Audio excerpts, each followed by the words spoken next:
officially Italy surpassed the 1 billion, so the mental threshold for equity fundraising. So we should be glad. It's good news. It's been happening. We kind of stuck a little bit there, but this time a little bit earlier, I would say, than typical. And awesome. What is your reaction to this? You're right. No, I'm super happy. Yeah, I mean, of course, we need to show signs of growth, and these are signs of growth. Again, I mean, we can discuss whether you to include bending spoons or not. In my counter, I'm including bending spoons, but I mean, I think it deserves a place in the chart. So 1.2 billion and counting, Jack. And counting, exactly. Yeah. So yeah, I mean, there is a chance that actually we're going to find another sort of ceiling a little bit above and kind of growing up and up every year. Well, of course, big players, elephants, giants, they helped do that starting from last week. The usual suspect, it's Bending Spoon this year, used to be Scalar Pay or Satispay a few years ago. But good news, I mean, every ecosystem has these big spikes. On top of that, I think what we've been talking about this, but and I think it's worth mentioning the fact that biotech also basically attracts very big rounds compared to the average round, which is twofold. So on one side is very sort of implicit in the industry, kind of requiring big amount of fundraise to pass from POC medical trial to full growth. So, it's endemic, but good news for the ecosystem for sure. And at the same time, of course, the second aspect is that kind of growth allows the ecosystem to flourish and to move up. So that's the case of the first news of this week. So jumping right in, I would say, with AAVantgarde Bio.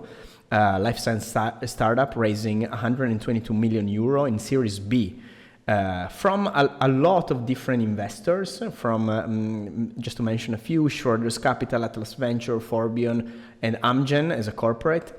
So a very good mix with very strong sort of follow-on capabilities. So without really going into the technology, so essentially this company is working on rare disease genetic therapy, so a very cutting edge sort of product. And it's been supported across the years. We've been encountering AAVantgarde Bio before, so very good news, very interesting trajectory, and a very interesting pool of investor, which I think is worth stopping a second and kind of see how this investor really can prepare the growth of this company. So good news overall. Yeah, totally agree with you. As you mentioned, we've been following AAVantgarde for a few years now. I think we met in the podcast a couple of times, and the newsletter since the beginning, I believe, in 2021. So this is a classic Series B round, following a Series A in 2023 and a seed round in 2021. And as you mentioned, a huge group of investors for this round from all across the Western world, I would say, with some Italian signals in the round. So good news also for the ecosystem. We have investors that are, positioned and following in these type of rounds. CDP, of course, and I can spot Neva as GR as well. Yeah, I mean, definitely a cross-border pool of investors, sort of giving a sense of high conviction, which way past sort of the early efficacy trial. This is really a time where the POC need to grow and the scaling need to happen. So it's a good signal, I would say. I think what is important is that there are also a few, not only like biotech sort of specialists, but also some more like mainstream institutional, if I would say, which is also like a good sign. So this doubles down on the convention of the company sort of growing and being a very good player in the future. So if at the beginning biotech is really pushed by specialized companies, even corporates, the next phase from Series B afterwards, what we've seen is that even non-necessarily biotech people are following on with the round, which is actually a good signal sometimes. So yeah, just want to stress this point. All right. So talking about the second big round of the week, 3.1 million euro raised by Adaptronics, a robotics startup. This is a seed round basically from 360 Capital, Galaxia, CDP Venture Capital, and Oblo Ventures. Interesting angle. Basically, what they're developing are grips, robotic grips with specialized sensing, and basically combining printed electronic and electrostatics signals to optimize adhesion on metals. And of course, there is also an AI piece into that. And what is fascinating is the kind of application. So basically, this kind of grip robotic, let me call it hand, or just to simplify, is basically very sensitive and basically very precise. So you can start imagining the wide range of application. One of which that is mentioned is space application. So collecting samples, working on space station, etc. So very, very cool and very, very interesting technology from, I think it's a university spin-off. So what is also interesting is that this was born as a university spin-off and then right now is moving upward. So another great example, I would say. Yeah, absolutely. I agree with you. What fascinates me is about the technology. You call it an end, but the most interesting part is the idea that they use electrostatic forces and not, pressure, grip pressure, and physical resistance on the surface to grip stuff. I mean, space is a great application, but think in the entire world of logistics when you have to pick and handle packages. In this way, you don't have to apply force on the package. You just need to touch it, and by electrostatic forces, you get it and you move it. That's interesting. That's a change of paradigm in a way. It's really like like even manufacturing and the sort of processing of components and everything, that can be like something speeding up also like different processing elements. So very interesting angle for sure. Yeah. All right, let's talk about Italy's Nexi, saying to have received a 1 billion euro offer from TPG for digital banking assets. So there is a little bit of, there is not much information. There is like some official announcement, but not too many details. So very interesting element. So TPG is one of the biggest let me call it like a private equity sort of a company. I think they have like 280 billion asset. Exactly. Yeah, because they also cover real estate. So yeah, that's correct. And they're one of the biggest one based in the US base, of course.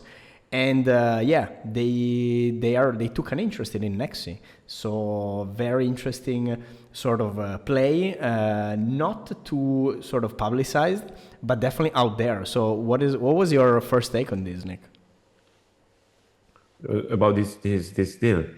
I read the news. There were a few interesting bits coming up. This is payment infrastructure. So Nexi, I believe that part of Nexi comes from the acquisition of CSSB. That was basically the platform where all the banking system in Italy was actually operating. So any data exchanging banks was actually moving around on that layer.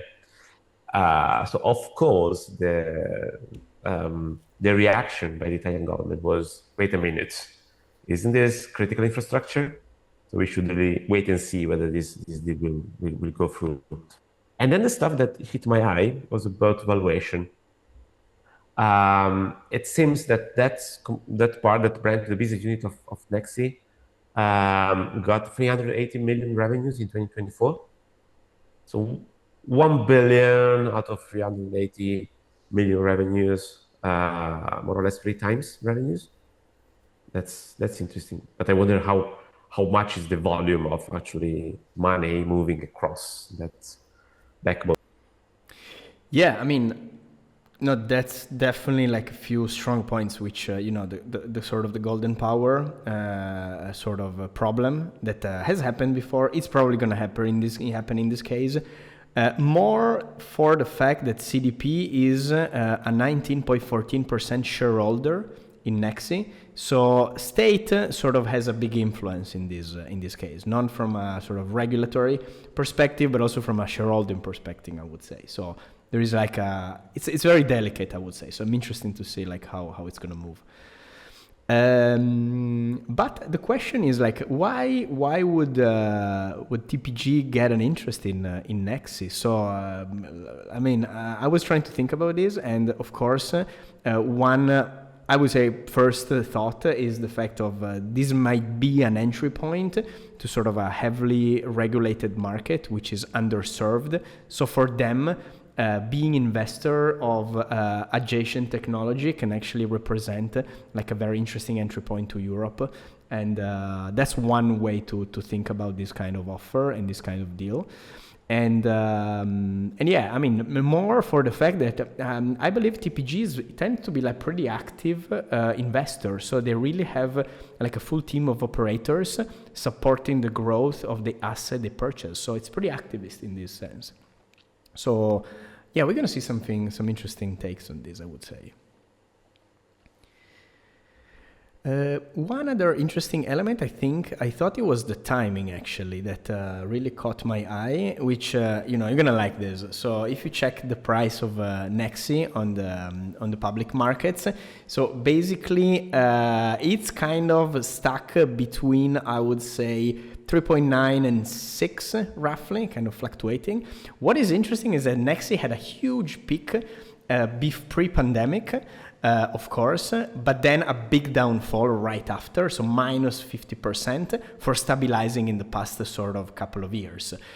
Which there are two main forces, I think. One, of course, is the kind of the post-pandemic sort of reverse to the mean in a sense. So after the big hype of big, e-commerce and anything digital sort of hype back then, there is a second element also, which is the increase of interest rates. So there is an interesting correlation how basically an increase in interest rate basically is conversely correlated with the price of Nexi in a way. And this can be explained also by the fact that, of course, the valuation is based on, basically discounted cash flow, and the higher the discount rate, the lower the valuation here. So there is these two interesting forces at play. So the valuation kind of shrank. So going back to the timing point, TPG is right there at the right time because of the shrunk, sort of maybe undervalued asset. So it's a good timing for them to sort of get in.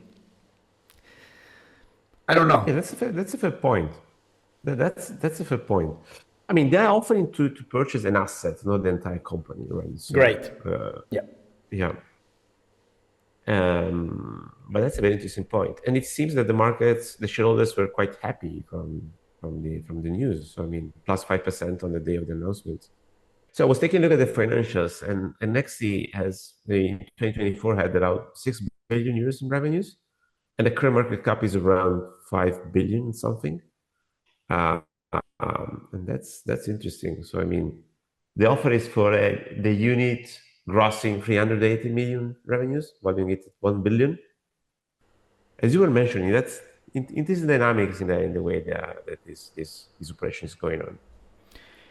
And probably it's also a very different climate. So maybe there is a better chance than before. So maybe there is a chance. And, given the fact that you mentioned also that correctly that they offer 1 billion for certain assets, not for the whole pie. So that also can really maybe lead to a closing of this deal. So it's super interesting to see how it's gonna move. Yeah, it really depends on the Italian government at this point, I believe, and the board. The board said that they're still out considering the decision, the proposal. I believe this valzer has been going on for quite a while. If TPG came out and say you have time until mid-December, or the offer is out. So there's some strong arming here and there in this moment, probably. Super interesting. All right, Nick. Well, thank you so much for joining. Super interesting. Let's keep an eye on these guys and see what's going to happen. And I'll see you next week for the next updates. Ciao, Jack. Take care. Thank you for your time. Ciao, everybody. See you in a week.